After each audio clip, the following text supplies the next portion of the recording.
Welcome to the Mrs. Beastly channel.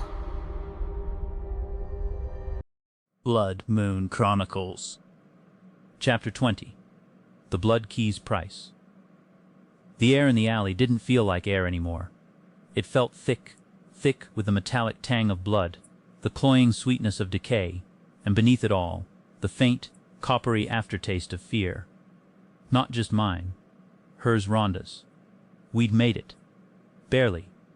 The alley yawned before us, a narrow canyon of brick and despair, the only exit swallowed by the oppressive weight of the blood moon. It hung low in the bruised sky, a bleeding eye that drank the light and spat back crimson. The silence was absolute, not peaceful, hungry. Bubba leaned against the damp brick, his breath sawing in and out like he'd just run a marathon through a slaughterhouse. His earlier glee, the terrifying, broken glee of a man who'd stared into the abyss and found it had a very specific, very expensive-looking tax return, had curdled into something hollow. His eyes, usually so sharp with manic wit, were wide, unfocused, staring into the same infinite point where the world had stuttered. "Loop," he breathed, the word a dry rasp. "It's not just looping, Rhonda. It's recursive, like a record scratch on repeat, and we're the only ones who can hear the music." Mike was a statue. One hand pressed flat against the brick, knuckles white, his jaw working silently. His eyes were closed, but not in peace. In agony, or focus. It was hard to tell which was worse. "It's not just the obelisk," he whispered, the sound raw. "It's the key, the blood key. It doesn't open doors, it seals them. And the price." He finally opened his eyes. They were blacker than the obsidian monoliths in the town square. "The price is remembering." Rhonda didn't answer. She was staring at her hand, the one that had been cold, empty, wrong when she'd thought the obelisk was a lens. Now it was different. The infected leg was a dull ache, a familiar companion in the chaos. But it was the hand holding the key that had her blood turning to ice, because it wasn't her hand. It was the hand from the reflection in the obelisk, the one weeping silently, the one clutching the blood key so tightly the bone-deep chill of it was leaching into her own flesh. And the key, the blood key, it wasn't just cold, it was alive.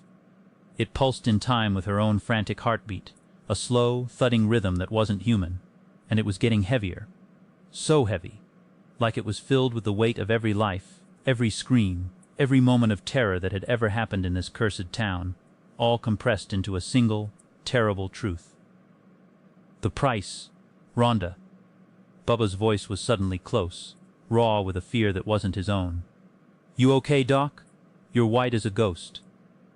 She looked up, saw the terror in his eyes, the way he flinched as if dodging a blow, saw Mike, trembling, not from cold, but from the knowledge of what she was becoming. What she had become, or was becoming, by the mere touch of the thing in her hand. Tried to speak, to form the word, to tell them to run, to throw the key away, to burn. But the words died in her throat, choked out by the image that bloomed behind her eyes. Not of the past, not of the present, of the future. A future where the loop didn't just repeat, where it consumed, where the only way to survive the monstrous repetition was to become the monster who fed the machine, where the only thing that mattered was the memory of the moment before the fall. The only way to stop the scream was to be the scream. And the blood key in her hand pulsed, a dark, fleshy thing, warm now, drinking the meager heat of her skin. It was no longer a key. It was a tooth, a root, a hunger. She looked down at her own hand, now slick with a cold, greasy sweat that wasn't hers. She looked at the blood key, its intricate, impossible design seeming to breathe, and she knew. The truest horror wasn't the monster in the mirror. It was the terrible, beautiful, inescapable truth that the monster was always already you. And the price? The price was remembering, always remembering, and choosing, every single time, to keep running, or to become the thing that ran you down.